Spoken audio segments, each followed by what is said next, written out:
feeling young, nigga. Bitch, I always get high, and I'm a Midwest nigga. I ain't smoking on no man, cause I got can of cold with us who rolling.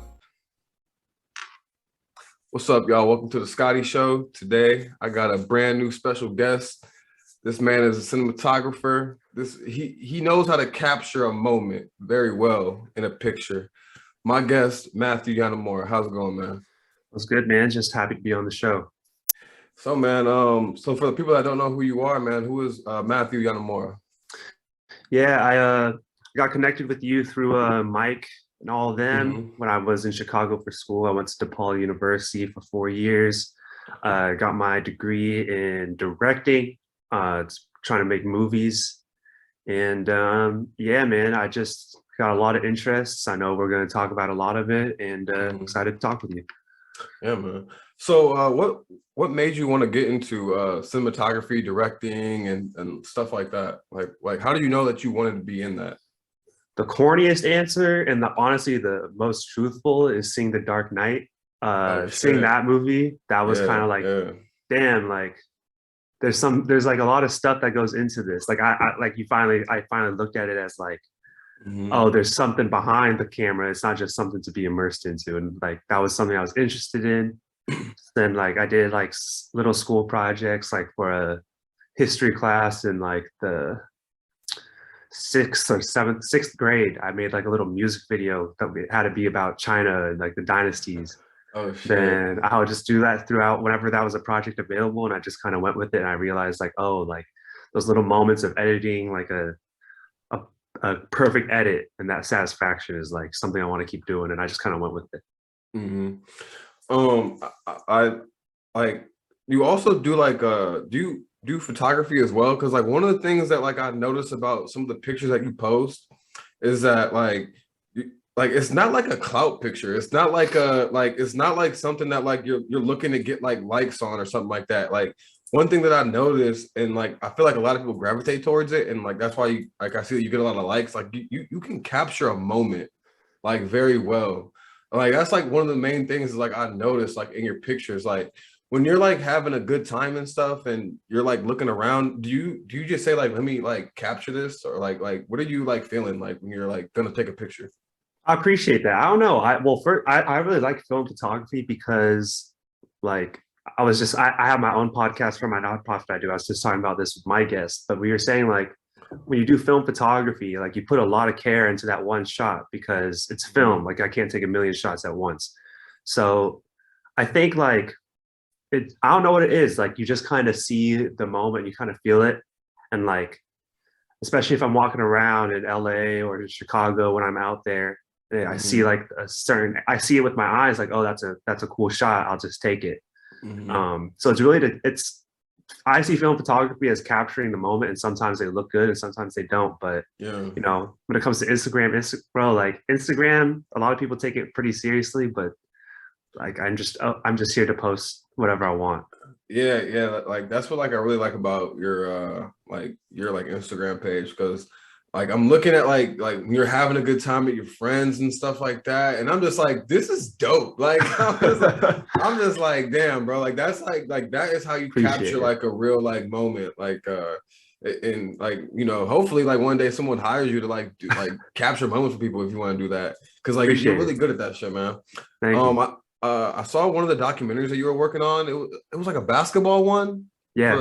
For who, like, how did you get into that, and like what is that? Like what is the name of it, and like describe that for the people.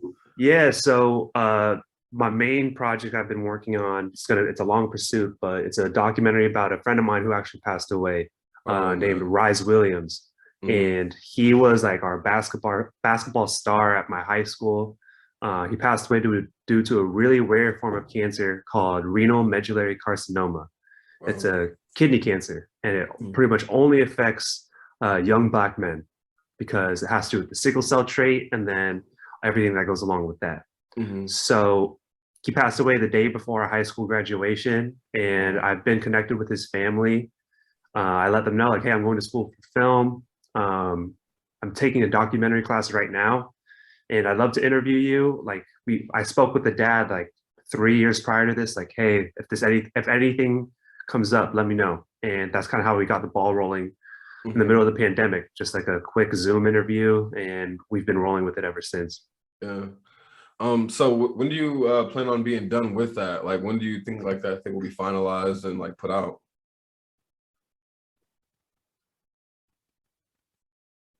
Yo, Did you, yo, did you hear me? yeah, I hear you now. My bad. I don't know what happened Okay. there. Oh yeah, it's all good. So when do you think that product will be like finalized and put out for the people to like see? And it's crazy because I also have a cousin that has a sickle cell. Which is crazy that you like Hmm. that you're like shooting that. So yeah. Shoot, I mean, like our original goal was this upcoming winter 2022, but with COVID and everything, like we It's like want to really hard, film. yeah. Yeah, like we want to film at the high school that we went to, like use the gym as the Hmm. setting for it. But like they're not even allowing people to film on campus yet. Like if it's not school related, like they're not letting anything happen out there. Hmm. So we're waiting on that.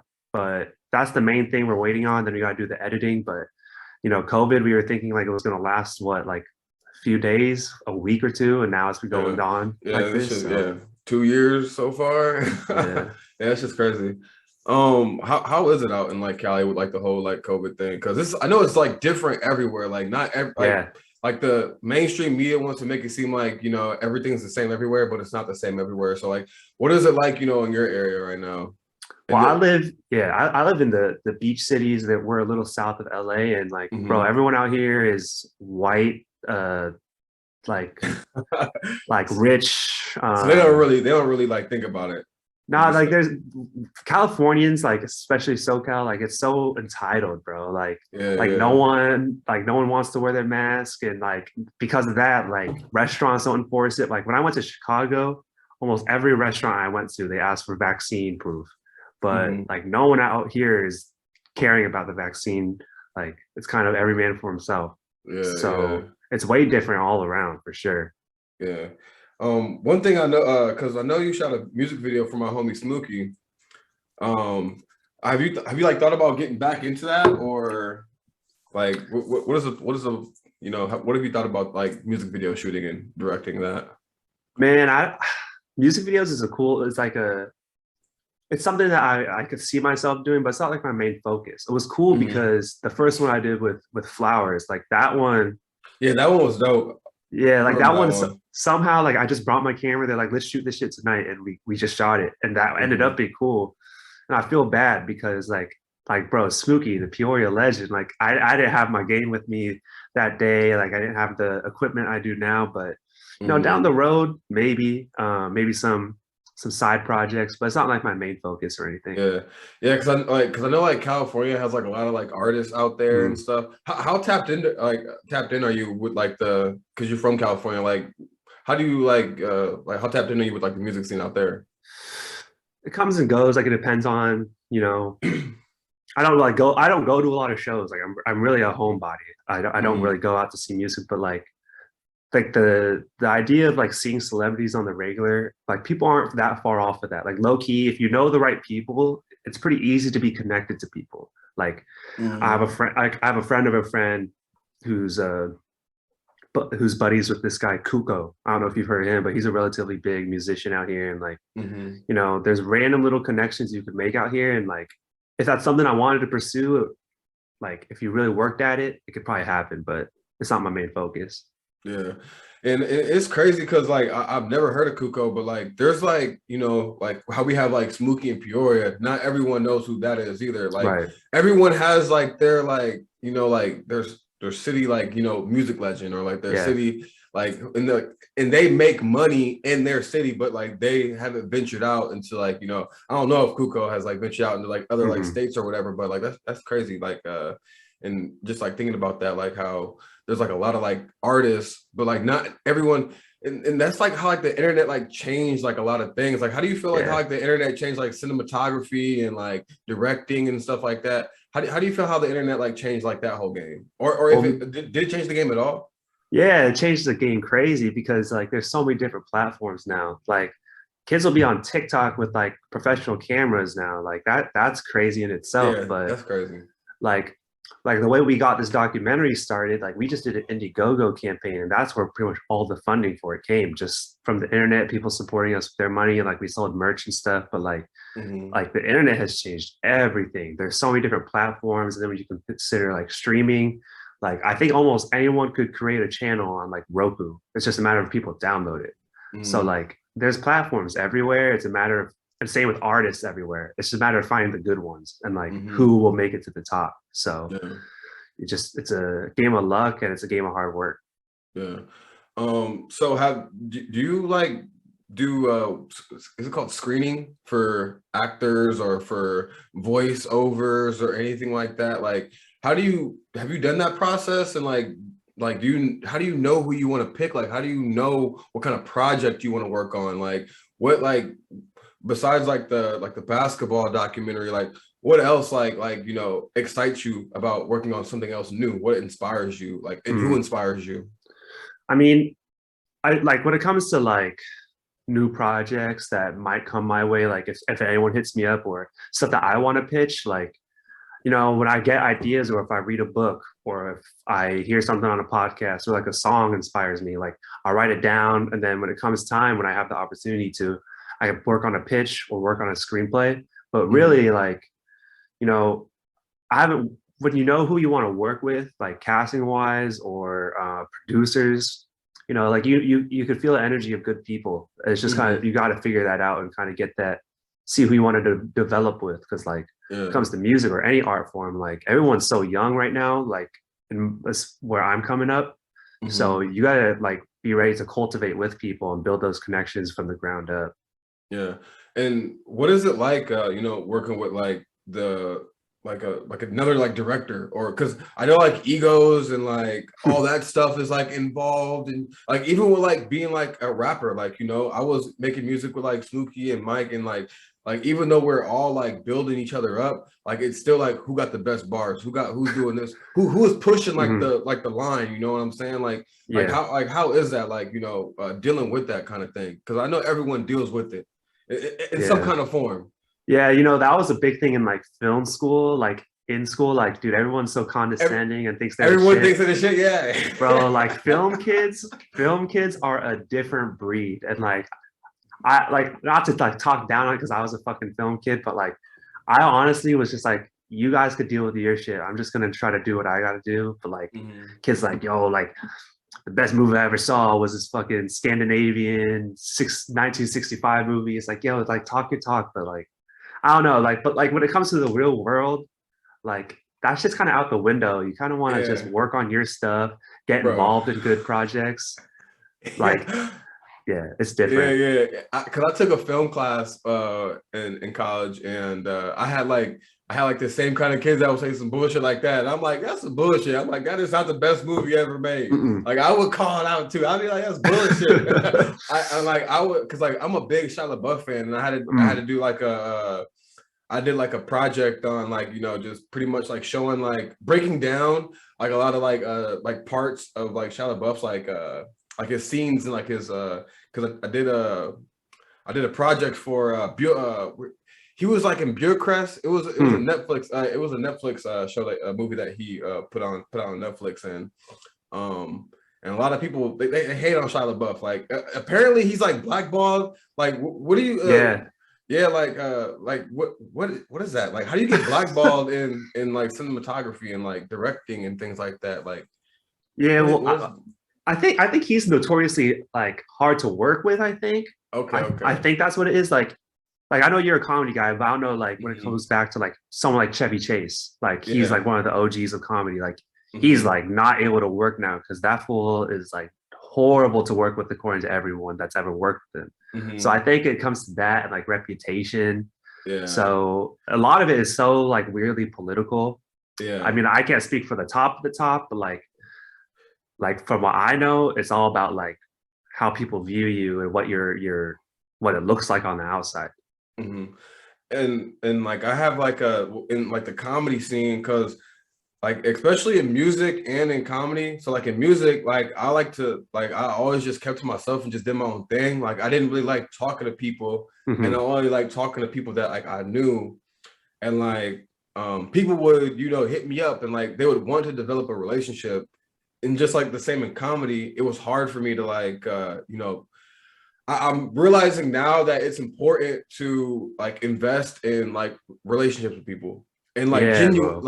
genuinely, like I don't want to like I'm not like the type of person that like, oh, I want to be friends with this person because like they have something. No, Right. like No. if I like and that's what I'm saying. Like I didn't like talk to no one because like I didn't care what people had to give. I Yeah. didn't care. Like and like now I'm just like, okay, I genuinely want to be like friends with like these people. I genuinely want to like reach out and hey, how you doing? Like what's going on?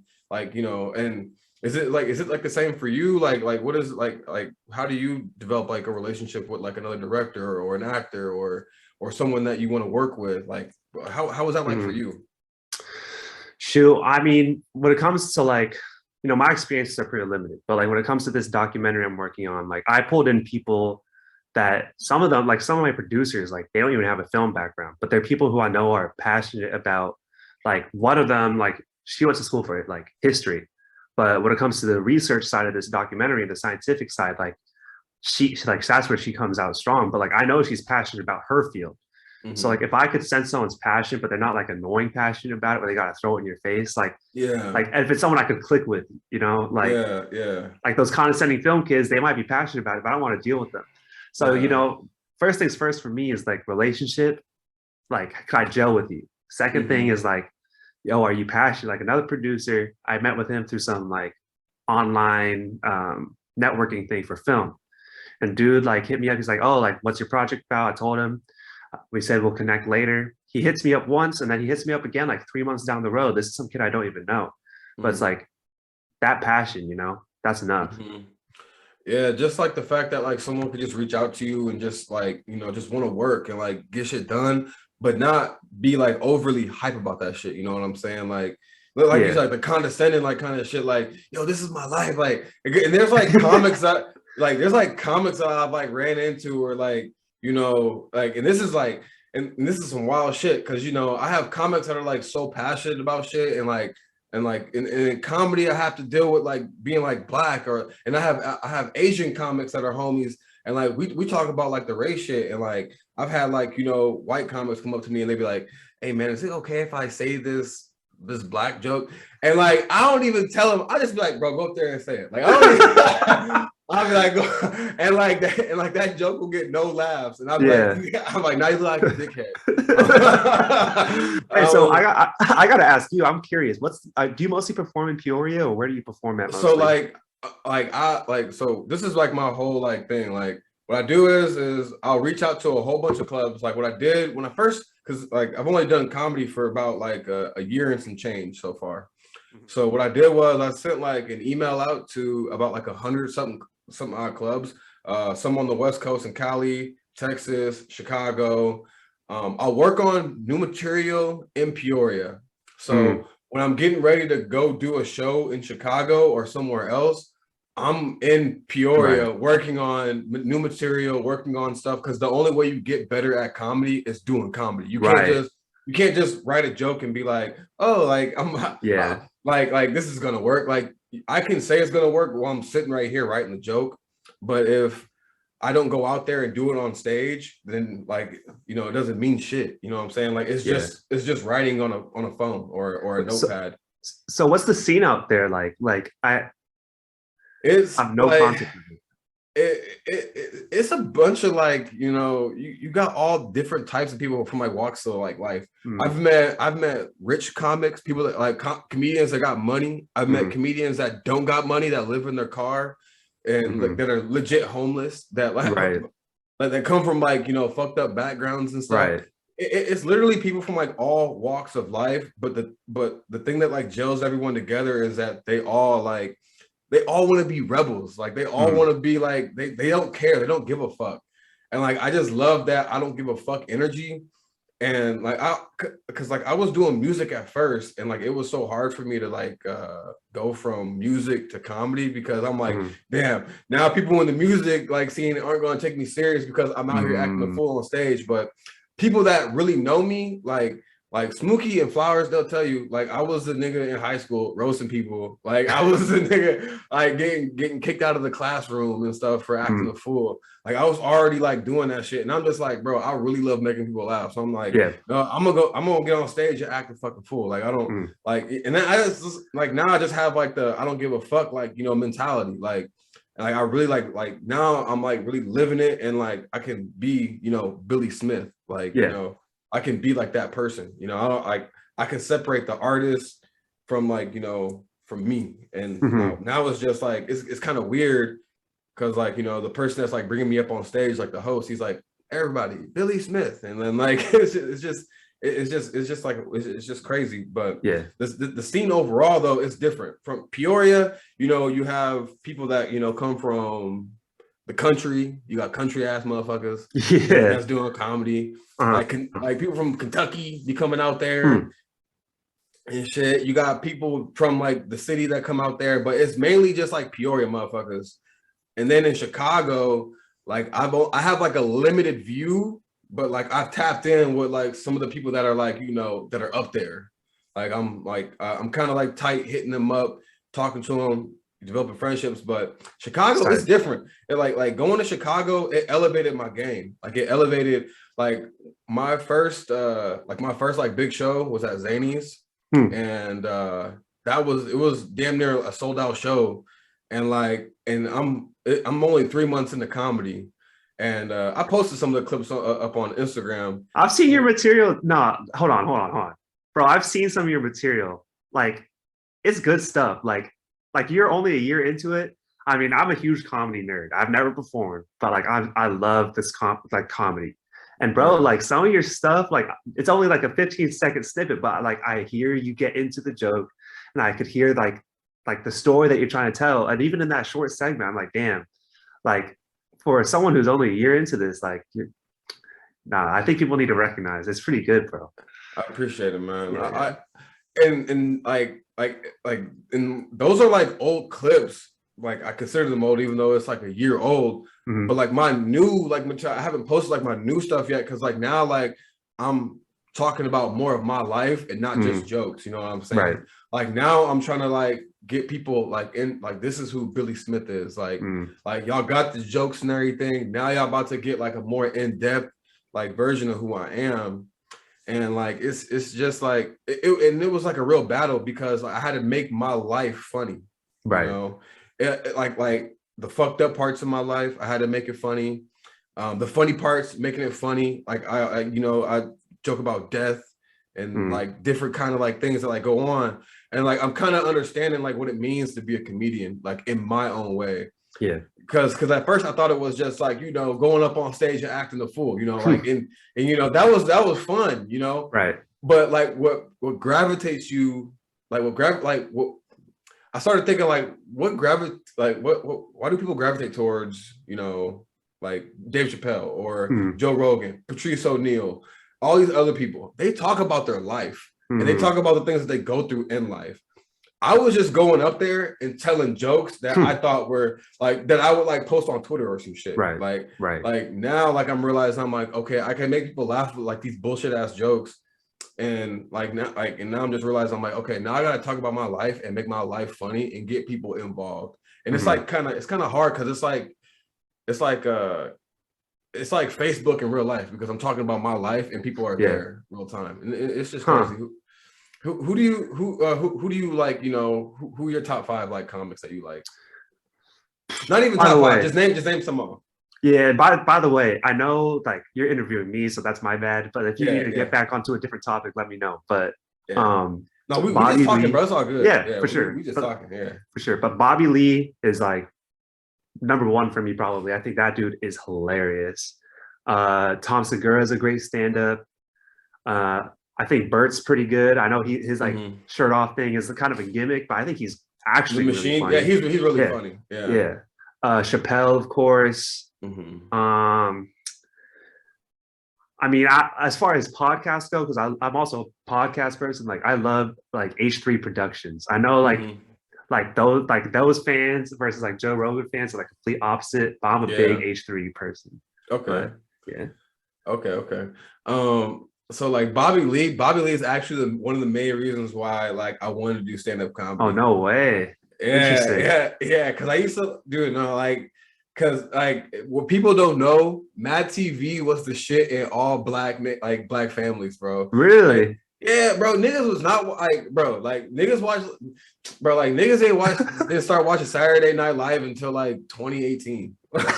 Like literally until Donald Trump became president, like niggas did not watch Saturday Night Live. And then you missed out because that's when it got bad. Like Yeah, that's what I'm 2018 is saying. on. That's what I'm saying. Like, and I don't even like I'm probably not even gonna get casted on there, but I'm not even a fan of Saturday Night Live. Like, I thought they was trash compared to Mad TV. Mad TV was like my favorite thing, and then like I like Bobby Lee, like he would do like the wildest shit. Like he would tuck his dick and balls between his legs. Bro, I was a kid, I would do the same shit. I would do the same fucking shit, bro. Like I thought Bobby Lee was the GOAT of like comedians. I'm kind of mad that he still doesn't have a special out yet.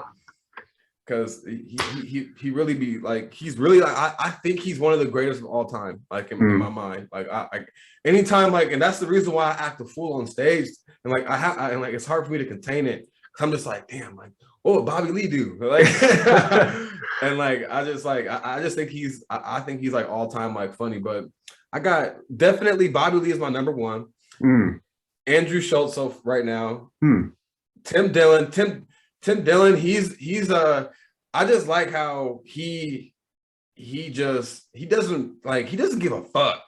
Like and I be forgetting that he's gay. Like he's like, I didn't know he was a gay comic. I actually didn't know that either. Yeah, I didn't know that he was gay. And I was just like, bro, there's no way this nigga's gay. Like he talks like he talked like a regular homie off the street. And like he just has like, I like his his outlook on everything and how he makes fun of like how he mixes conspiracy theories with real life and jokes about it. And I try to like do that shit myself. Like I have jokes about Epstein's Island and shit like that. And, bro, I've said some wild shit on stage, bro. Like and it's hard to, you know, say wild shit on stage and especially test it out in Chicago because it's a, you know, like because like I'm not on any like political side of like the spectrum. So like it's just like going into like a predominantly liberal area and then like, you know, you gotta say like saying some wild shit, you don't know how the crowd's gonna react. But they think that shit's funny. Like, and it's crazy because it's like I don't it's like kind of hard to gauge how people think. And I'm gonna go back into this. How do you gauge like what you want to shoot or what you want to like direct based on how people think? Do you let that affect how you like do things as a director or how you want to write things or how you want to like put things out for the people to see? You know, when it comes to this documentary, like it's I wouldn't say it's political necessarily. I guess there's political aspects to it, but like when it comes to something like that, like yeah, because we're trying to make an impact with like through the story. Like we're not just telling a story, like we're trying to make change through like the whole medical system. But like when it comes to like movies in general, like my general outlook on movies, it's like we gotta stop like praising celebrities or characters in shows or movies. Like you could enjoy a good story and have it be fucked up and not make it be a moral thing. Yeah. Like there's this movie like Licorice Pizza just came out. It's a Paul Thomas Anderson movie. I've heard about that. Like he did Boogie Nights, like he's super respected, but he made this love story among a girl who's 25 and a guy who's 15. Like, whoa. Right? Like it's not like it's yeah. The two main characters. She's 25, he's 15.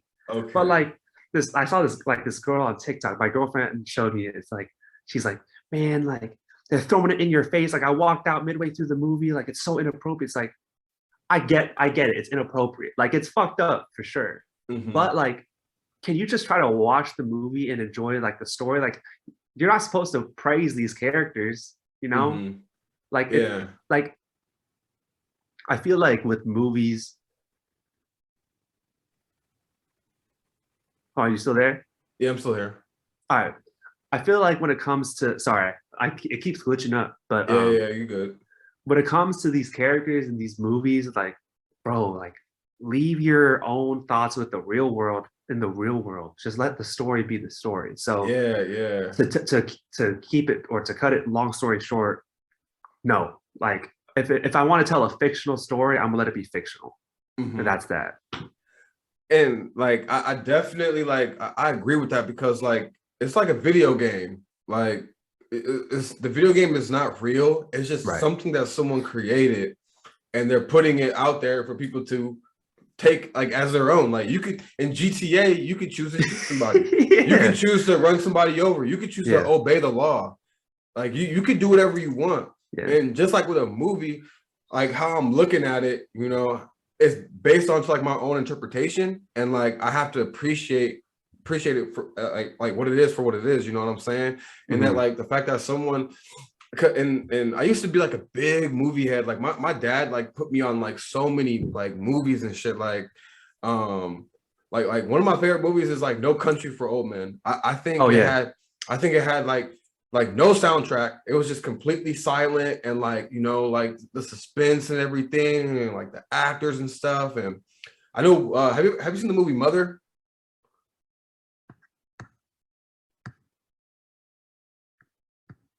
Oh, Sorry, bro.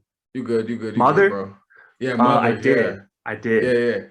Yeah. Like how did you feel about it? Like that kind of like a movie like that? Like how did you feel about that? And then like a baby is dying in the fucking movie. How do you feel about that shit? Well, I mean, like, okay, put it this way. That part and like everything that goes on, it's fucked up. I didn't love the movie, but it's like, I'm not gonna look at the director and be like, yo, you're fucked in the head. You gotta go. Like, Yeah.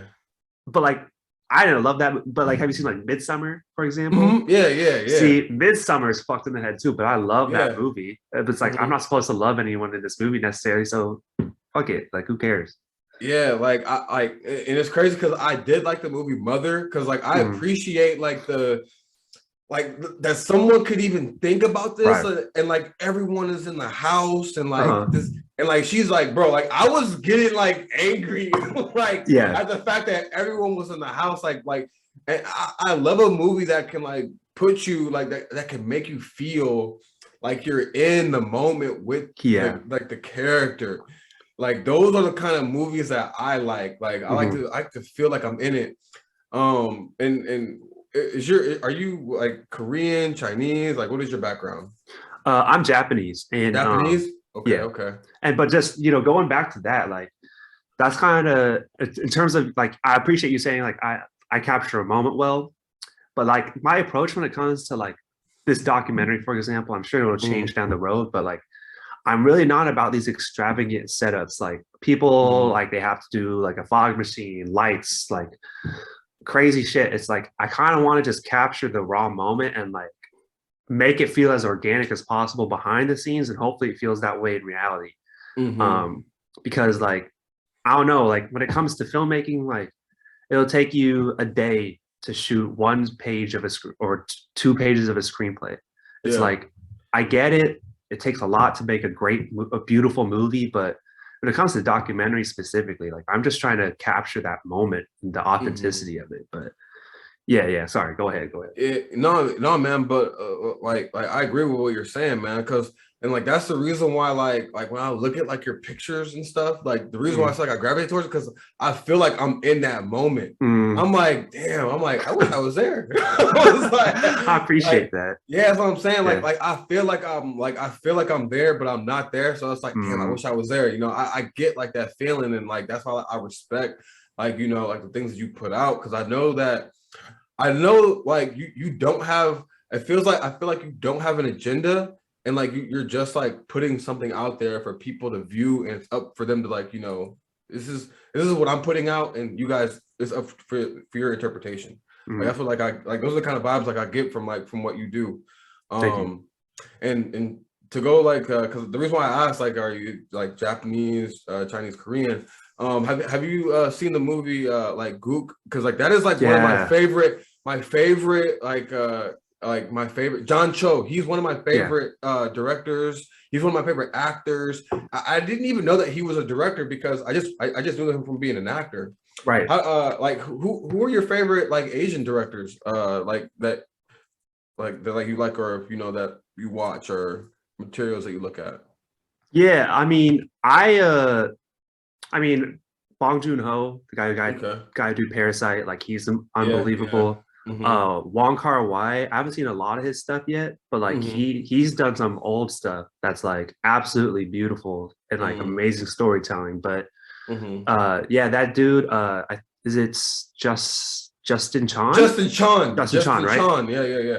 Yeah, Yeah, yeah. bro. John Cho is in he did Cowboy Bebop, and then Right, he did the right, live action Cowboy Bebop, right. and he did, yeah, I met Justin Chon, yeah, because Yeah. he did Goop, yeah.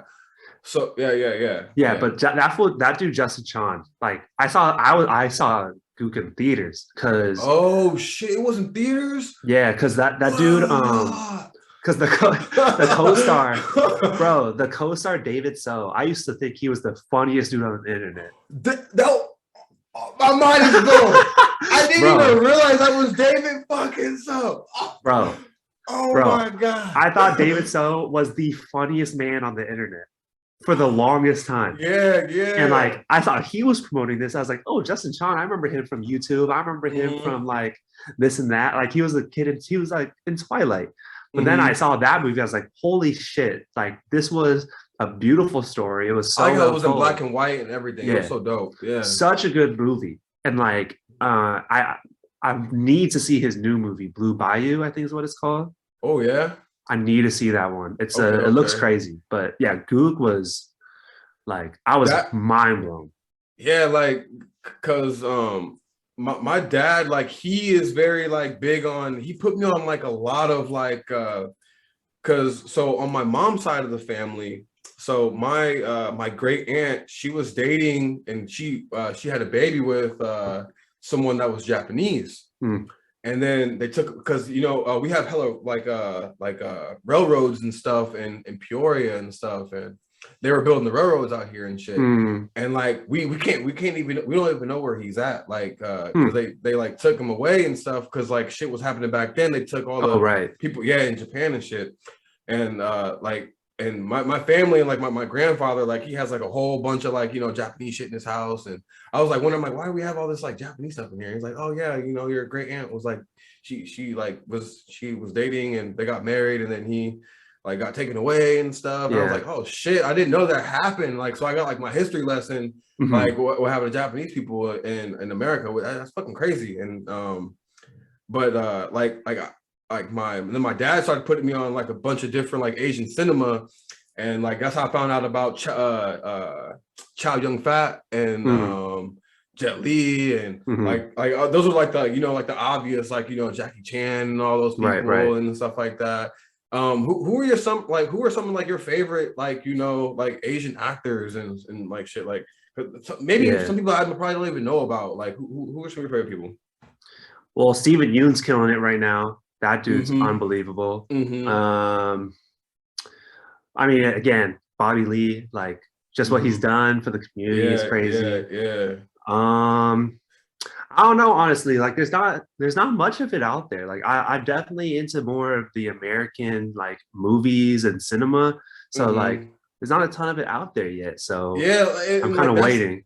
yeah, like that's like another thing that like kind of like because I did notice that, like, because I saw like the Crazy Rich Asian shit, Mm, and like that whole production kind of like blew my mind. It like opened me up to like who's that one girl that like, not Sherry Cole, do you know who Sherry Cole is? yeah. Yeah, the comedian Sherry Cola. Not her, but I Talking about forgot who. Aquafina. Aquafina, yeah, bro. Yeah, Aquafina, bro. Yeah, yeah, Aquafina, because she was on the Fun with Dumb podcast, and that's how I found out. Oh, That's how I yeah. found out about Aquafina, because I was a big Dumbfounded fan, because Same. I was a battle rap fan. Oh, were you? Yeah, dude, I'm still a battle I did rap fan. I not know still you were a follow. battle rapper. Yeah, yeah, dude. I still follow battle rap like to this day. Do you? Because I know battle rap is like big in Cali. Like have you ever been to like any battle rap events out Mm. there, or do you fuck with the Bro, battle rap scene? I haven't been, okay, bro, the, dumbfounded, it's so funny you bring up dumbfounded. Also, I turn on my light, I gotta fix my camera. So I'll Yeah, do you that in a all good. second. You good.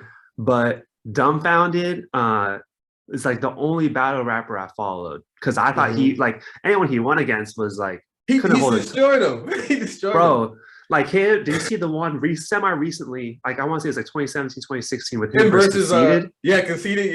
Yeah.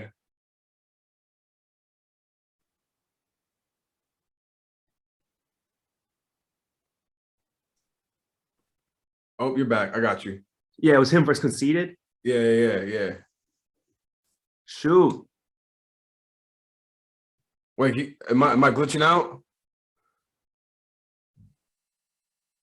Damn, bro. All right, you're good now. You're good now. You're good.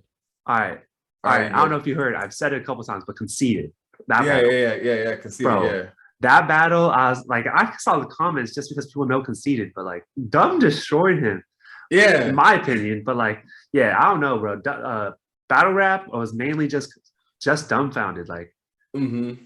yeah, that dude was crazy. That and then Loki, like it is crazy because he was so like the people that like I followed and like that got me into battle rap was Dumbfounded Mm, and this other guy named Iron Solomon. And I mm. was just like, and that's what I thought battle rap was. And like Right. just following Dumbfounded, I was able to like expand like my mind. And I'm like, oh shit, it's more than like there was another Asian battle rapper named Tantrum because like I that remember like I was Tantrum. watching, yeah, him and Tantrum was going at it. But like it's just crazy to see where like he's going at right now in his like whole like career and stuff.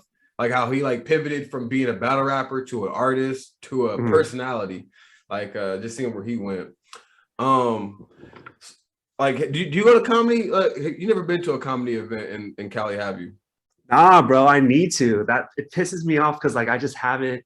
I don't know what it is. I haven't made it out to the store yet, but I need to. No, dude, you gotta check it out, man. I know.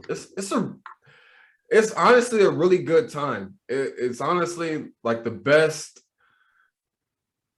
Like for like an event wise, like I've been to music festivals, I've been to like concerts and stuff, and there's like nothing more intimate than a music festival. Not a music festival, but a comedy show. Mhm. You know, like there's this one club in Chicago. It's called the Red Room, and it's like they make it small and compact. So like you're like on this stage and it's not so big, but the crowd is right there. And like they have like these like nice ass like chill ass like chairs with like these nice ass tables and stuff. And yeah, man, you should definitely like go and like check it out and like see what it's Yeah, like. But because I know they're doing the Netflix is a joke tour, and like all that's based in LA too. So I know okay. Bobby's in it, so I gotta go see Bobby. Oh yeah, man. That's definitely one person I really want to see like on my list. Like I've never seen a stand-up show. I've No, never. oh really? Yeah, I just was like, I'm about to just do stand-up. Like I've never been to like an actual stand-up like show and Mhm. like seen like a professional like do it. So like one thing I realized when I was doing stand-up, like when I was about to get into it, I stopped watching Netflix specials and I Mm. just typed in open mics because that Mm. is the reality of a stand-up comedian going like growing. Right. You're not gonna do these shows. I've done shows where they're sold out. I've done shows that have been like 4 or 5 people. And you have Mhm. to entertain those 5 people for 5-10 minutes. You know what I'm Mhm. saying? Like it like and then to bring us back, like what how did you view being a director before you actually got into it? Like how did you Hmm. think that it was gonna be? That's funny, dude, because I didn't even know. Like I was like, what the fuck does a director even do? Especially when I went to film school, like they started talking about it. It's like, well, the cinematographer handles the camera, the light, or what's it called? The grips handle the lighting. There's the sound Mhm. people. It's like, what the fuck does the director do then? But like, really, you're trying to bring all the components together and like help the cinematographers there to help you put the vision together. And like, the more and more I've realized, like, I am not great with like camera operating. Like, I'm decent Mm, with it, but like, there's so many people way better than me. mhm, But I know the vision that I could picture it in my head, mhm, and I know what I want to do, and I know the people that could help me execute it. mhm, So that's kind of like my view on what a director is completely changed because I used to really not know. Like you just sit there and boss people around. But with time, I realized like, oh, you're really you have the vision and you tell people how to bring it together, I guess. yeah. Have you ever thought about doing like directing or being a part of someone's like comedy special, or being Mm, like, have you ever thought about like joining a group and mhm. still doing your own thing on the side? Yeah, that's one of my like that's something that like I'm surprised I haven't had to do yet because like with coming up, you got to really start with the other shit. So Mm-hmm. I've been lucky enough to be working on this documentary and lead it myself, but Mm-hmm. when it comes to like most people, you start doing the little roles. Like almost everyone I know starts as a production assistant, and that could Mm-hmm. do like that literally could mean anything. Mm-hmm. So yeah, like I'm definitely open to that, like needing to go on someone else's crew, but there's so much stuff within comedy that I want to do, like not necessarily writing comedy, but a special would be dope. Or like I want to do like one of my dreams is to do a Bobby Lee documentary because I think people don't realize what he's done.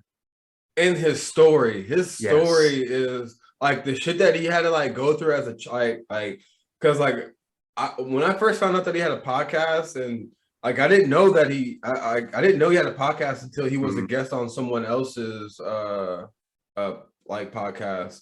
And I was like, oh shit, this dude has a podcast. And like I started from like episode one of like his podcast, and I started learning about him and like his life and shit. I'm like, damn, all I knew was the person that was on the TV screen making me laugh. mhm. I didn't know the actual person, Bobby Lee. Yeah. You know, I didn't like, and like I feel like I was like, you know, are those the kind of things that you look to capture besides like the character? You want to capture like the actual person? Is that what you look for? Or like or is it just like this is like the moment, like Mm. kind of like thing?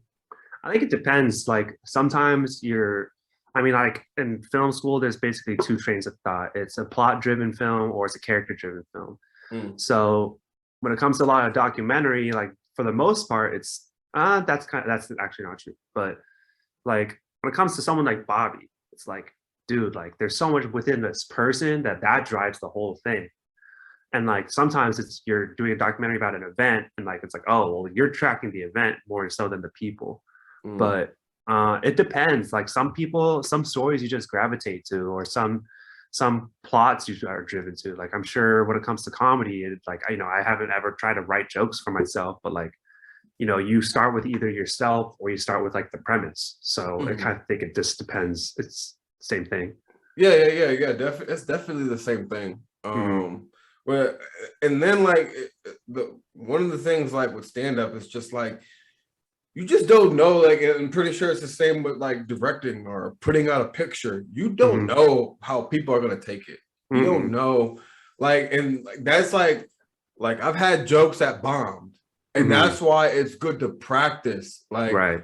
I'm like, obviously I'm gonna post the ones where like I'm killing the crowd and everyone's dying and laughing, and like obviously that like those are like those good feelings. But like I've done shows where like people are like talking, like literally Oh, bro. like I and the show was sold out. Like Uh-huh. the show sold out, but it's at a bar and Mm, people are talking, they're eating food, and like I have to get through my 15-minute set even though right. people are talking. Like, and you just have to like and it's just crazy, like because some people are watching, some people just don't give a fuck about what you're Right. saying, and like that's like the tough, like it's like it's a lot of people don't realize, and then I'm pretty sure it's the same with like being like with like being a director, like people don't realize like some of the shit you have to go through to even Mm, get to like those sweet moments that I'm able to post right. on, you know, on you know, on my Instagram or wherever I want to post my stuff.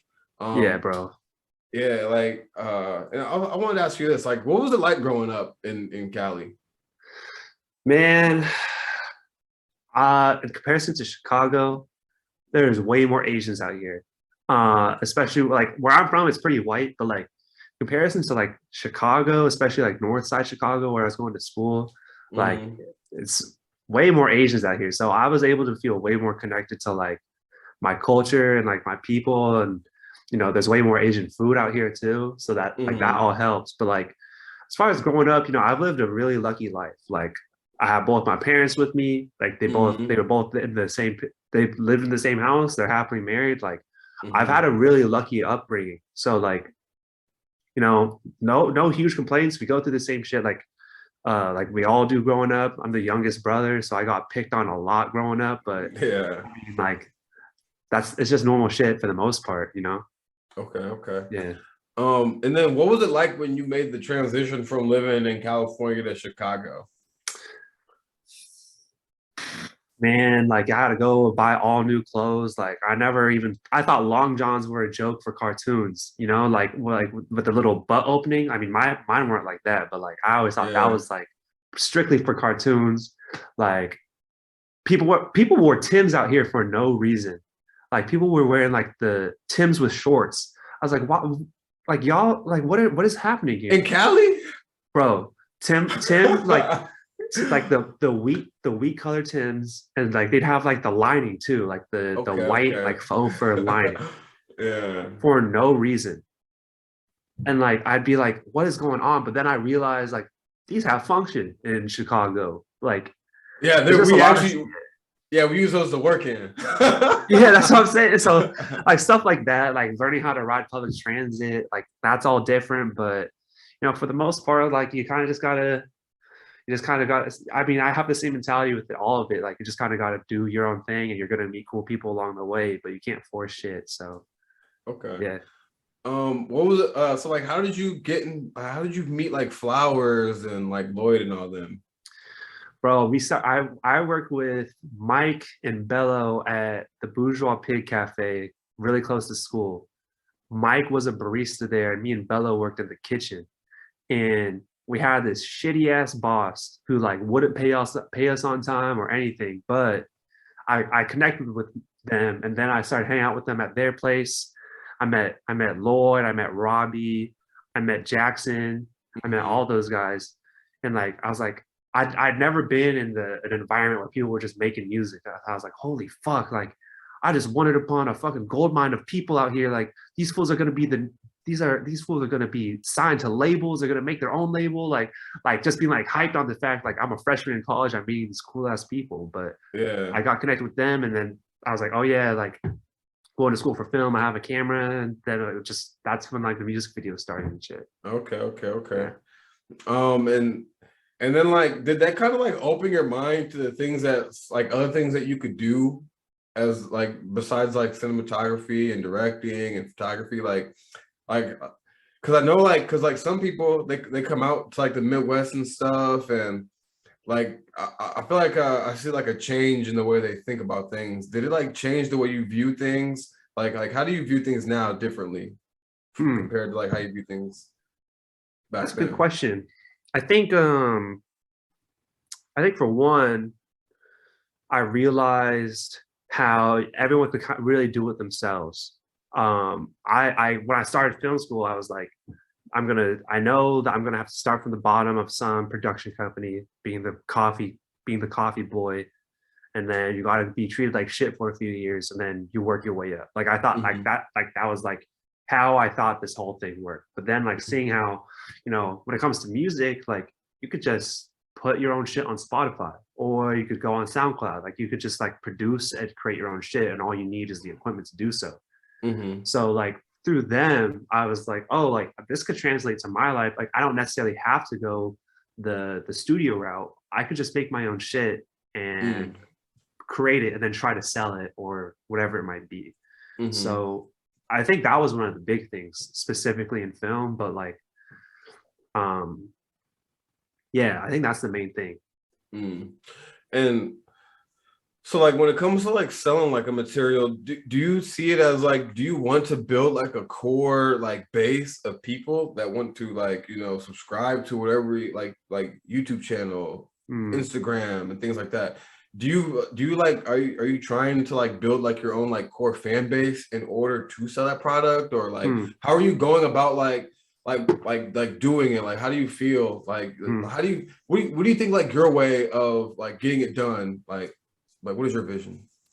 Man, I'm honestly just trying to make cool shit that I'm passionate about. And like I'm realizing more and more like the stuff I want to work on, like it's not like I can't like create a lane for myself in the way like Christopher Nolan, like literally all his shit is like a drama adventure shit based on time. Hmm. Like I don't want to do all my same stuff like in a certain lane. I might want to do a documentary, or I might want to do like a scripted thing that I like. There's a book I want to adapt that I think would be really interesting. Mm. Or, you know, I honestly, I just want to make quality shit, and I don't really care about the genre. Mm-hmm. So I'm not really trying to build like a fan base necessarily. I'm just trying to prove that I can make something quality and get the Mm. opportunity to make something else that's really high quality. And that's really all there is to it in my mind. Yeah, yeah. Are you putting any things out on YouTube or anything like that? Only thing I'm putting out is my podcast with my nonprofit. But that's all like all about mental health. So like that's really Mm. not even regarding film. Like I have my student film projects from back in the day, but as of right now, I'm kind of just I've been kind of quiet with like the stuff I want to create. I have some opportunities that Mm. might be coming up soon, but I'm trying to figure it out right now. Yeah, yeah, I feel you. And like that's like one of the things that like I've been trying to like work on is that like I want to like work on things in quiet, like and Mhm. like I don't want to like pre-say something and then like it doesn't like like happen or like Right. things don't work out. And like that's like do you struggle with that a little bit? Like you're just like so excited that you want to like let people know like I'm doing this, I'm doing that. Like I'm like Yeah. do you struggle with that as an artist and Yeah, you know, especially with this documentary, like we announced it in the really early stages, like when we were like, hey, this is what we want to do, and now we need to make money to create it. And Mhm. now like we have an Instagram page for it and all this stuff, but it's like we've been quiet on it lately because there's not much to say yet. Like Mhm. we've been working on stuff, like we've been filming stuff here and there, but like we can't announce most of it because it's like it's little things that would be minuscule to most people. Mm. So, you know, it's kind of a weird balance. You got to kind of learn that along the way, I think. But you know, I want to tell everyone everything that I'm working on because I think it's like to a certain extent, it's like Instagram. Unfortunately, it's like how people know that something's out there. Yeah. But like I'm learning more and more. Like let me put this shit into fruition before I'm like saying I might do this, I might do that. Yeah, and that's and it's like so hard to because you get so like you can get really hype on yourself and like you just want people to know like yeah, I'm not just not doing nothing. You know what Right, I'm saying? Like you right. want people to know that like you're really like trying to like do something and like I feel like a lot of people like battle with that because I feel like because like I've like said things that like were in the works but they fell through and I'm just like now I'm sitting here looking like a dickhead because like I was like Yeah, talking about it, hyping it up, and then yeah. next thing you know, shit falls through, and people are like, "Oh, what happened with that, or what happened with this?" And I feel like a lot of like people that like create things, they have like that inner like they want to let people know like you want to let your nuts hang a little bit. You know what I'm Yeah. saying? Like you want to let people know like yeah, I'm doing this, I'm doing that, Right. and like I've been like trying to like internally, I've been like internally battling with that shit. I think there's Um, also like an element of like like if you're gonna call yourself like like I'm not calling you out, but if you're gonna call yourself a comedian, mhm. there's a certain part of you that I feel like is like I gotta prove to people I'm a comedian. So I gotta put something out there so people know like Mm, I'm actually doing it. It's like you don't have mhm. to you like if you're a fucking accountant, you don't have to prove to people you're an accountant. But for some reason, Yeah, when it comes to like creative endeavors, you're like, for some reason, like you have to. People feel like you have to prove to them that you're anything that's actually doing artistic, shit. yeah, Right. yeah. anything that has to do with entertainment or anything like that, you have to prove that you're in it for some Right. reason. And like people just want to like like and that's like weird though like that like you have to like prove to everyone that I'm doing this or I'm doing that. And Yeah. I feel like and I'm learning now more that like I could just be quiet and post a picture here and there, maybe post a clip here and there, and I'm getting better with posting like my clips because I post a lot of shitty clips, and like now I'm figuring out like okay, I gotta have like little captions and words on my clips and stuff, and like I'm kind of like figuring that whole thing out, and like I'm actually reaching out to people like hey uh like how should I do this or how should I do Mhm. that, and and do you ever reach out to other directors and like other people to see like what they think and like how do you get like advice and reach out for advice for people? Yeah, definitely. I mean, when it comes to there's some of my past directors who like I'm not directors, past professors who have like really believed in like this project I'm working on. So I go to Mhm. them for advice for sure. But I mean, whenever I can, I try to hit up people that if I'm connected to someone, I'll try to form that connection because Yeah. so much of art and like anything artistic or entertainment wise, like so much of it is that political game. Like to be one of the top in any creative field, you kind of have to play the game to get to where you want to go. Mhm. So I mean, a lot of these connections I formed are fantastic, and I'm like great. I'm so grateful to have them as connections. But Mhm. like, you have to make sure like you're reaching out, and like they can really help and advise you. But anytime there's a connection I can make, I'll try to keep that connection going and keep a conversation going for sure. Yeah. Yeah. All right, I'm about to hit you with some random questions, man. I bet. All right, man. Favorite food, bro? What's your favorite food? In-N-Out. In-N-Out. Okay. That's just Dream. Have you had In-N-Out? Sorry, I've never had In-N-Out, bro. I don't even know what that shit tastes like. bro. If you ever come out to LA for comedy, I'm telling you, like the hype is real. That's all I'm saying. Yeah. My little brother, he lives in Phoenix, Arizona, and he said he fucks with In-N-Out. So yeah, he fucks with In-N-Out. Yeah. All right. Dream car. Prius. I don't care about cars, bro. I just need to get from here to there and save money. Okay. Destination, like where would you want to live, like, you know, in your 40s? Like Japan. Oh Easy. shit. Okay. All right. Favorite movie? Dark Knight. I mean, Dark Knight. Okay. Yeah. Favorite actor? I don't know if I got a favorite actor. Shoot. I don't know. Could I pass? That's tough. I don't know if I have a favorite actor. Yeah, I would say like I give it up to either Shia LaBeouf. I fuck with Denzel Washington, and I like Keanu Reeves. Okay. You know, okay. I do love Christian Bale. Christian Bale's fire. I do. I really. Daniel Day-Lewis probably is up there. Shoot. Scarlett Johansson's our like person of color queen. Plays every race but white, so I'll throw her in there. I don't know. I'm just playing. I don't know. I just like good movies. All right. Godzilla or King Kong? I'm gonna take Godzilla in a fight, but I like King Kong better. Yeah, definitely. All right. Do you fuck with anime? Bro, I don't. Bro. I don't. Bro. I do like people like I say I like One Punch Man, but people tell me like that's not a real anime. So, that's real anime, bro. One Punch Man is fire. Okay, I like anyone that says One Punch Man is not a real anime, they like. Well, people say like, you know, anime is about like the hero's journey, right? But if someone is the strongest in the world, they can't be beaten. Then where's the conflict? So that's like the argument I've heard. Okay. I don't even think that like I watch all types of anime. So like you got like the hero's journey one. You got slice of life. Slice of life is like regular like living, kind of like people in high school, people in college, people working regular jobs, kind of like shit. But there's no violence. I like Studio Ghibli. Like I like those movies. Okay. And like I mostly like the movies, but Akira. Oh, so, like, Akira, that one, like hands down, that's fire. Yeah, that's fire. Yeah, I definitely fuck with Akira. Yeah. If you could be the president for one day, what would you change?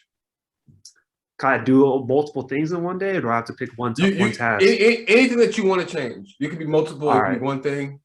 All right. Universal health care. I would do gun reform. I'm pretty left, I'll admit. So I would do a vaccine requirement. And I would end world hunger because I know we could do it.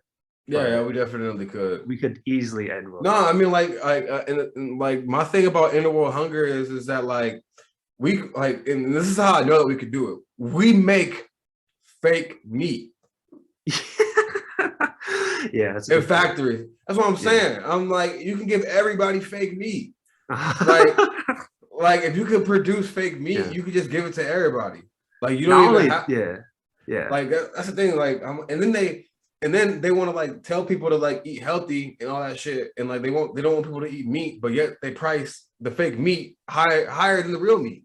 Man, you gotta talk to Flowers about this. Like, that's it. That's his problem. I mean, I'm still eating real meat, so you gotta Oh talk to no, Flowers I about fuck that. with no, Yeah, I fuck with real meat. That's why yeah. like I'm always gonna eat me a nice good burger, bro. Like I don't, bro. I ain't got nothing against the vegans or anything like that, but they got me, bro. I try to do that vegan shit, bro. I try to eat that fake ass chicken and all that shit. I'm like, that shit tastes like bullshit, bro. That like it's all soy and it's technically like it's worse than real meat. Yeah.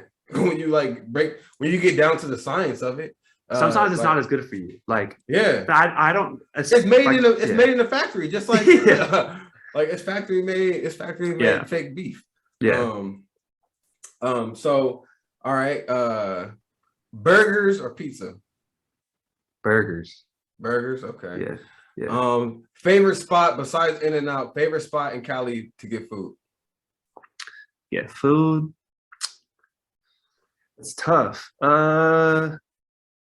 Shoot. Like if you was like you're hungry right now, and where you gonna go? Where you gonna go? Man, there's so much food out here. It's hard to pick. I mean, okay. I'm gonna go with right now. It's this place called Carlos Jr. It's called Carlos Jr., not Carlos Jr. Hardee's? Carlos. No, bro. I'm telling you, Carlos Jr. It's this guy. It's this Peruvian dude who went to Japan and learned how to make the best tempura I've ever had. Oh shit! Some Peruvian dude. The restaurant's called Carlos Jr., but it's Japanese food, and it's the best tempura I've ever had. So that's the spot. Okay, all right. If there was any director and one actor that you could pick to work with, who would you work with?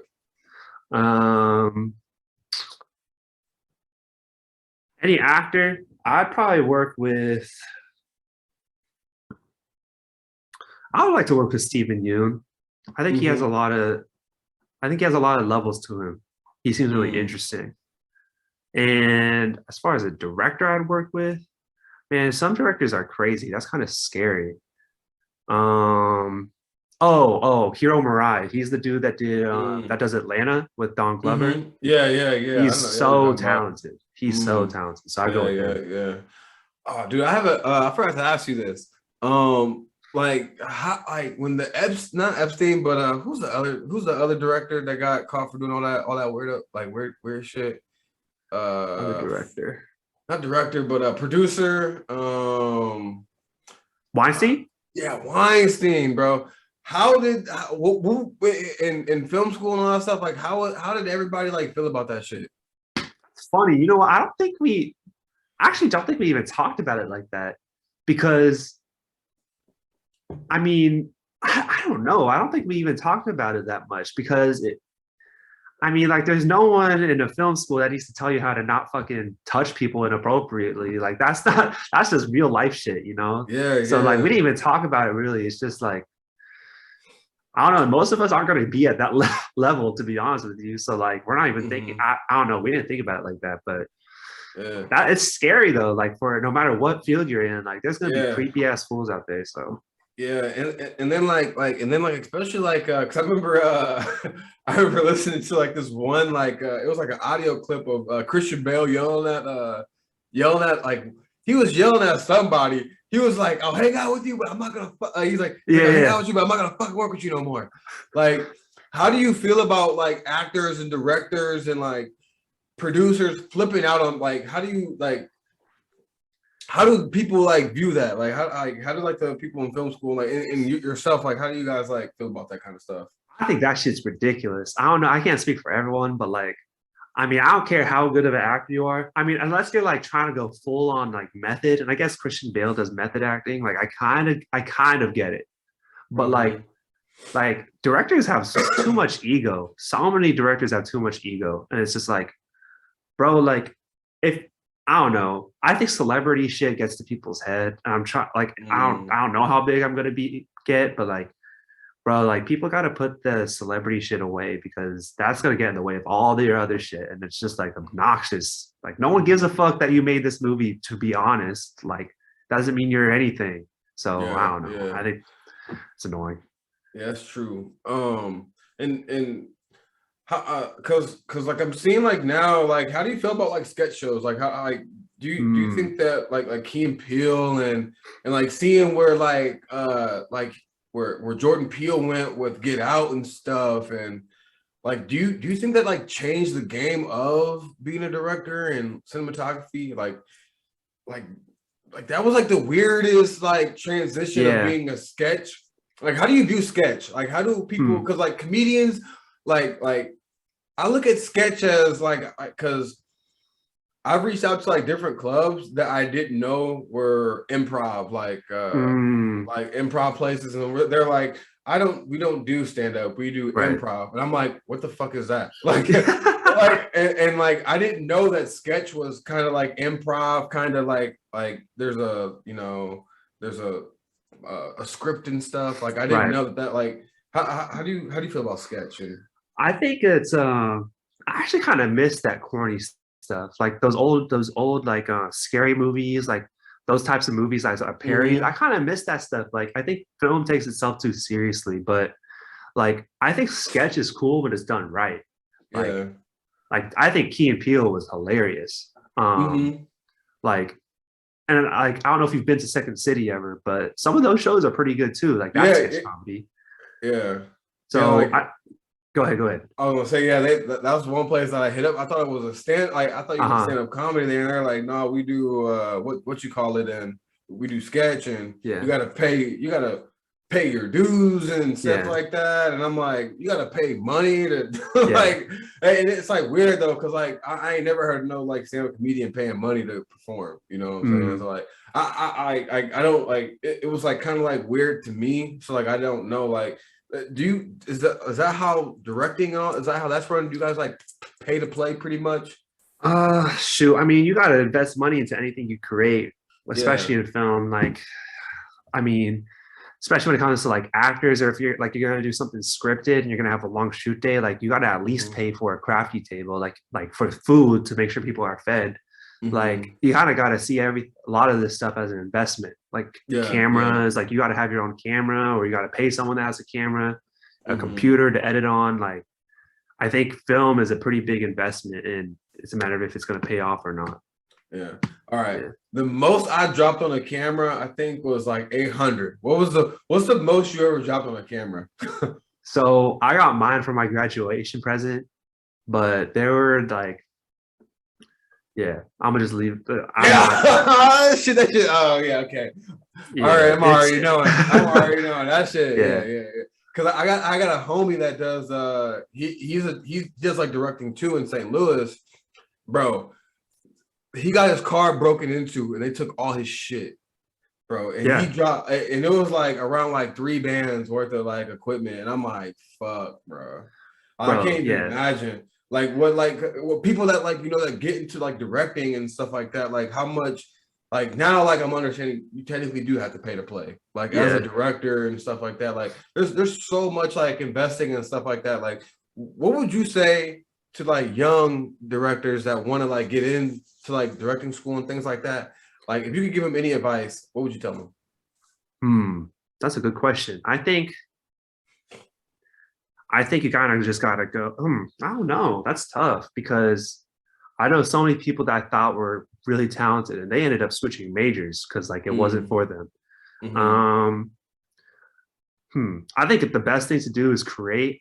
You're gonna get better along with time. Like, bro, like the short film I made to like apply to film schools that needed a portfolio was dog shit, and I remember thinking it was mm, good.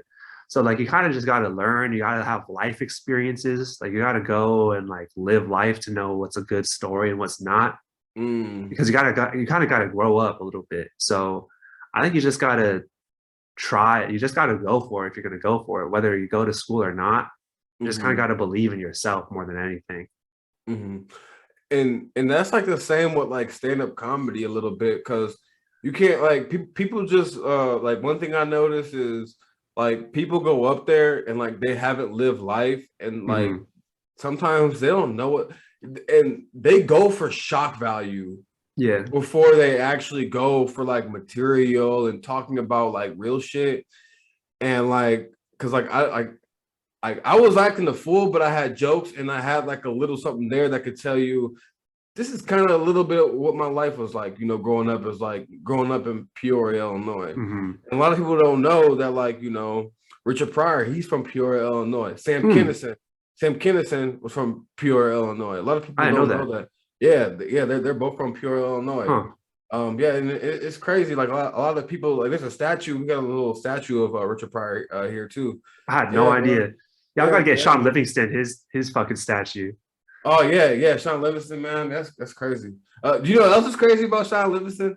So like only a few people know this is, but like my sister, she is Sean Livingston's half. Yeah, half sister. My sister's name is Jasmine Livingston. It's crazy. Really? Yeah. That's wild. Yeah. So Reggie is Sean Livingston's father, and Uh-huh. yeah, Reggie pretty much had sex with my mom, and Damn. yeah, and the rest is history. Yeah, but that Like, it is, and like I like I've only met him twice, and like uh, yeah, it's just fucking crazy, bro. But that's so wild, bro. yeah. Oh. It's wild as fuck, and like yeah, like besides that shit, like I don't like because like you brought up Sean Livingston, I was like I'm gonna just throw that out there, That's bro. funny, Like, bro. That's yeah, wild. it's wild as fuck. Like especially when I like because I didn't really know like who he like when I met him because Mhm. like he would be at the riverfront and shit when I was a little kid, and like we would all be out there watching the fireworks and shit on the 4th of July. I'm like, who the fuck is this guy? And like they're like, that's your sister's half brother or whatever. And I'm like, and then like I figured out, and then like I see him in the NBA and shit. I'm like, oh fuck. And I like, yeah, wild. It's wild, bro. Like I didn't even like. I'm not related to him by no means, but Uh-huh. like it's just it's my that's my sister that's my sister's shit. But Damn. Word. yeah, that's just crazy. But yeah, doesn't he live in? He live in Cali, don't he? Because Sure he does, yeah, bro. because he played for Golden State and shit. I'm sure he But does. Every yeah, retired NBA guy ends up living here. yeah, yeah. How many famous people do you see a day? Bro, I swear to God, I used to see NBA players on the semi-regular, like I don't know, Richard Jefferson, he used to work out Oh at my shit, gym. I used to see Steve Nash at the gym every now and then. I saw Steve Vince Nash. Vaughn. Oh, this Vaughn. Bro, You ever I, run up I on him? You ever run up on him and be I like, took a yo, picture with Steve Nash. He's on my Instagram to this day. I oh think he is. shit. Um, What about Vince Vaughn? You ever run up on Vince Vaughn? yeah. I saw, bro. He Is goes he to like cool? the he seems like a cool dude. Okay. He goes to the acai bowl place that's like everyone goes to. So people see him regularly. Okay. Yeah. And That's wow. bro, I swear, I don't know if I should be blowing up his spot. His people might come for me because he's quiet. He's like, he's low key. But I used to see Kendrick Lamar often at the gym. What? Like pretty often he was there. That's crazy. Yeah, but I don't know how. You ever walk up on him and be like, yo, Kendrick, let me Bro, I actually did once because we want to put his music in the documentary. So I gave him one of the shirts because I had some in my car. I was like, hey, bro, like working on this documentary, we're tackling this and that. And just wanted to see if you just wanted to give you a shirt. And I never saw him wear it. Someone told me they saw him wearing the shirt, but I mean, I don't know. Hopefully something That's happens. yeah, that is crazy. Like Yeah. and like that shit like that be blowing my mind because like since you live in Cali, you get to see like all types of like famous people and shit. Did you see a lot of famous people when you were living in Chicago? Did you see any? No. That's and Like, like that's yeah. crazy. Like that's like Like when I first moved to Chicago, people were like, "Do you see famous people all the time?" Like I was like, "No," but then I realized like low key, like you be running into people a lot, especially in the city I live in. Like hmm there's like I live in Redondo, and then there's like two cities over is Manhattan Beach, and it's like a hmm 10-minute drive apart. All the celebrities fucking live in Manhattan Beach, so like they'll come to the food spots in California and LA, like I mean in Redondo, like I know Tom Segura has talked about this sushi restaurant literally like 5 minutes from my house. And Mhm. like you low key, like you see people semi regularly. Like I can't even, yeah, That's like, wild. That was yeah, wild.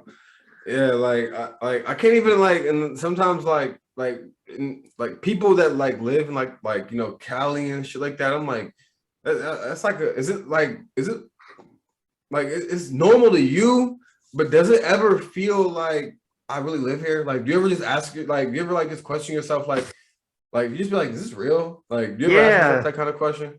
I mean, like sometimes I'll stop and I'll think like I could have been born in. Man, I don't want to diss any city out there, but I could have been born in like, This anywhere, bro. bro, I could have been born in like Nebraska.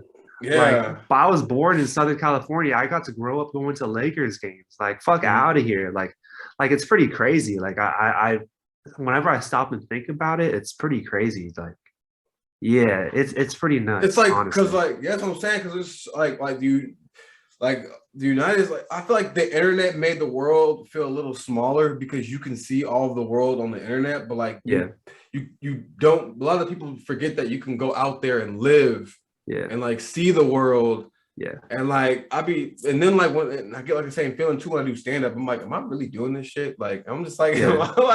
and I'm pretty sure like you feel the same way like when you're like directing and stuff. Like Hmm. then when you graduated, did you feel like I really did this shit? Like do you get like those?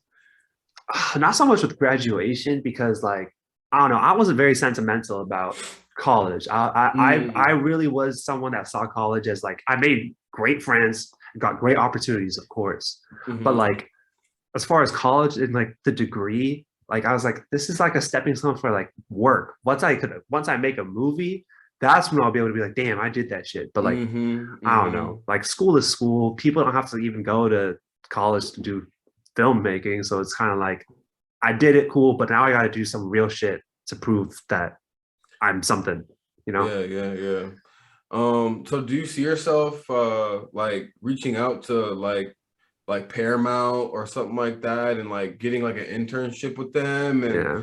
doing that kind of thing? Like do you see yourself like being in that kind of like role and doing that kind of and it's like because we're grown men now. Like we're Yeah. and it's hard to like see ourselves being in that position, but like sometimes you have to put yourself in Yeah. those kind of situations to make those kind of connections and do those things. So do you see yourself doing it, or do you like have like some like conflicting energy of like deciding if you want to do that or not? I think at this point, I'm on the track to try to go independent. Like I'm Mm, trying to make this movie with, if anyone, if like, shoot, like I know Rise's high school coach was Russell Westbrook's high school coach. So Russ has mm. actually seen the trailer and he liked my post. That was like one of the biggest shits for me. Oh And like wow, I that's know Russ has crazy. a production company. So if Westbrook Oh. wants to like get in on it, like if that provides the funding to get shit going, like that's what I'm rolling with. But like I'm trying to Hmm. go the independent route, get this into a film festival, get kind of known there, and then kind of go Mm. up from there. Like that's the Okay. route that I'm trying to go. But ultimately, I understand it's not that easy. Not everything's a fairy tale. Mm, So if I mm. gotta work from the ground up all over again, like I know I'm gonna do it because this is the career I want. So Yeah, yeah, yeah. yeah, Have you ever thought about getting into like photography and doing that for people and no, like getting shots of people? Like dude, you're no, so good at it. You no. don't want to do it. No. I'm not trying to. I'm Oh. not trying to. I'm not trying to be a photographer for like events or for people. I'm not trying. Like I know, like I might have to, but I'm not trying to be a wedding videographer or wedding Okay. director. Mm-hmm. Yeah, Like yeah. I like those. Like I don't know. But I not know even for that's like yeah. weddings and stuff. Like what about like artists and like Oh yeah, yeah, that's what like like that's like like doing like the weddings and stuff like that. Like that's just side hustle money. You know what I'm yeah, saying? Like and like obviously it builds your portfolio up, but I look at that like things like that. Like when someone's doing that, I'm like that's side hustle money, yeah. and they like that shit that you just got to do to get that bread. You know what I'm saying? Right. Like And yeah, and like I'm not even knocking people who do that. Like that's mhm. dope. Like you gotta like do Yeah, what you yeah, gotta yeah, do. Everyone's yeah. gotta do what they gotta do. But for me Hmm. personally, like I don't see myself going that route. I mean, yeah, for artists, if people approach me to do a music video and the timing is right and there's a budget, like dope. I'm all Hmm. over it. If it Hmm. comes to a mini doc or a commercial, whatever it is, I'm game. But like for whatever reason, like I just don't think I could do a wedding shoot. Like that is not for me.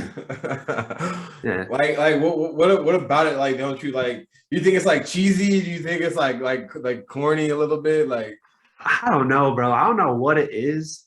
I just like that's not like I honestly can't. is it like an internal battle? It's like an internal like battle that you have with yourself. Like, have people like reached out to you to do those kind of things? No, people haven't even reached out to me about it. I don't even know why I said it, to be honest with you, bro. Like, it's just like it's not. You already no. I feel you because like it's like because I remember when I graduated high school, I was like, bro, I'm never gonna work I'm never gonna work I'm never gonna be a waiter, and I'm never gonna be a like do like fast food or anything like that. And I've never applied to a fast food job. A fast food job that reached out to me. You know what I'm saying?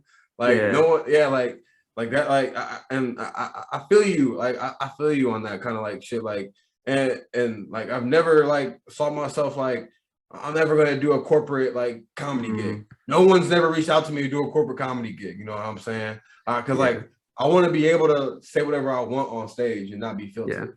Yeah, you know, I'm again like I'm not knocking anyone's hustle. Yeah, like, I'm not looking at all. Yeah, but it's just like everyone has a preference. It's preference. Yeah, it's all preference. I definitely feel that. So man, with the podcast and everything, like how often do you do the podcast? Jeremy? Oh, you froze up, bro. Can you hear me? Yeah. So I heard the question. Sorry, bro. I just lagged out real quick. But we're about to launch our second season probably next month. We're just trying to figure that out. We have 2 interviews done, just kind of stockpiling because I know it's gonna get busy with different stuff going on. It's gonna be every other week. We have some really cool guests coming up. We're really trying to like promote the AAPI community because you know that's where the nonprofit is really focused in, is the AAPI community. So trying to uplift those voices for sure. And how do you feel like about like and for people that don't know what AAPI is, like can you explain that to like to people that don't know what that is? Yeah, Asian American Pacific Islander. People like some people for some reason like they see it as like Asian being Chinese, Japanese, Korean, and that's kind of it. But really, like there's so many different groups. Like Asia is really huge. People don't even realize it. Like so India is considered Asia. Yeah, 100%. So there's so many different groups within that, and we're trying to like Pakistan's considered Asia. Yeah, I forget that too. Like there's so many different countries that are considered Asia, and like really like although I can't speak for every other Asian country, but like as long as we're like kind of being represented and some of these countries are being represented, like it uplifts everyone, you know. So yeah, like do you feel like the voice, like do you feel like y'all voices like have gotten bigger, or like how do you feel like things are going in like y'all community and shit? Sorry, I lost you at the end of that. I was just asking, like, how do you feel like things are going in the AAPI community? You know, I think that all of this, like everything going on, has really brought the community together as a whole. But like, I think we're finally like stopping, especially when it comes to mental health, like stopping and realizing like we don't have to put up this tough front. I think a lot of people of color, it's like therapy isn't not something that we do. Yeah, same. Yeah. Black community, we don't fuck, like we just like we like tough it out, you know. Like we don't really like, you know, we just like, oh, like if I'm feeling sad or whatever, or like obviously everyone feels sad, everyone feels like certain emotions, but some people feel those emotions on a whole other level. Right. And like we don't know like how to deal with like people that are feeling those emotions on a whole other level. And I was like listening to like the Fun with Dumb podcast and listening to like a lot of other like podcasts and stuff like that. I'm starting to realize like, oh, these other communities are feeling the same kind of shit that like, you know, like that's going on in the Black communities and stuff. And like like how I was learning in like on the Phone with Dumb podcast, he had one of his Mexican homies on, and he was talking about how like in the Latino community, like they would discriminate, you know, the darker skin like Latinos from the lighter skin like Latinos and stuff, and like in the Black community, we do the same shit to each other, and it's crazy. Like I'm realizing that like a lot of like communities are going through the same shit. Did you were you able to hear me? I heard most of it, but like it was cutting in and out. I'm so sorry, Oh, dude. okay. My fault. My fault. All right. So what I was saying was that like I started to realize that like most like people are like kind of like going through like the same shit, like in the Black community, Asian community, Latino community. And like because I was like closed-minded to like that kind of thing. I thought that like, you know, obviously we're all different, but we're all going through the same shit. And like especially with mental health and like there and do you guys deal with like internal racism within like your like own communities? Like, because Black people like we'll make fun of someone that's like really dark skinned compared to someone that's lighter like light skinned. Right.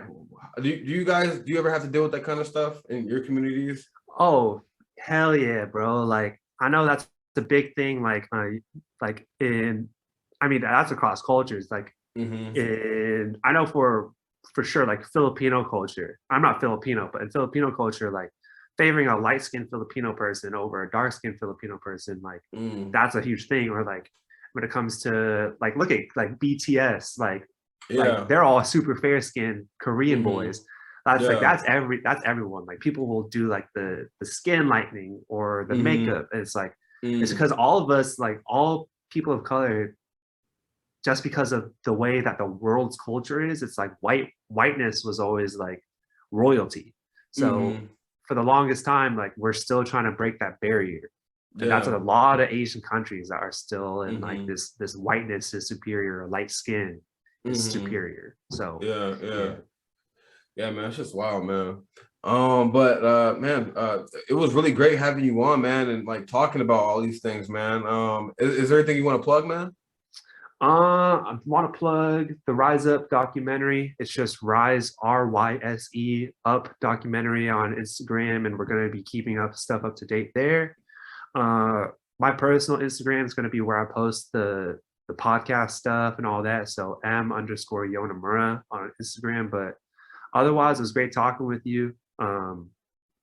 Oh shoot, did we freeze again? No, you're good though. Yeah, I bet. all of it's still going. Yeah, I yeah. bet. But yeah, it's been great talking to you because I mean, like we haven't had a whole bunch of interactions. I don't know if we ever had interactions in person, but No, yeah, we like haven't yet. Yeah, yeah, like man. But with go for you it, go go for ahead, it. bro. I was gonna say, hopefully, I'm trying to get some shit set up in Cali. I want to do some shows out there, so hopefully we can like link up and get some shit cracking, man. Would Sorry, it you? froze up, bro. Okay, god damn it. No, I was just saying, like, hopefully, I'm getting some shit like set up in Cali pretty soon. So like, hopefully, we can link up and like you can come out to a show and watch me do my shit, and you know we Hell can get some yeah. cracking, man. Hell yeah. And if you want to come to my gym or something, I got guest passes on deck. So we All could right, link hell it yeah, anyway, but I'm trying to go to a show for sure. But hell yeah. yeah, bro, you and your fitness stuff, your fitness journey, that was dope to follow. It still is dope to follow. And yeah, man, it's been a great conversation for sure. Hell yeah, man. This is the fucking Scottie show, man. Matthew Yonemura. Thanks for coming, man.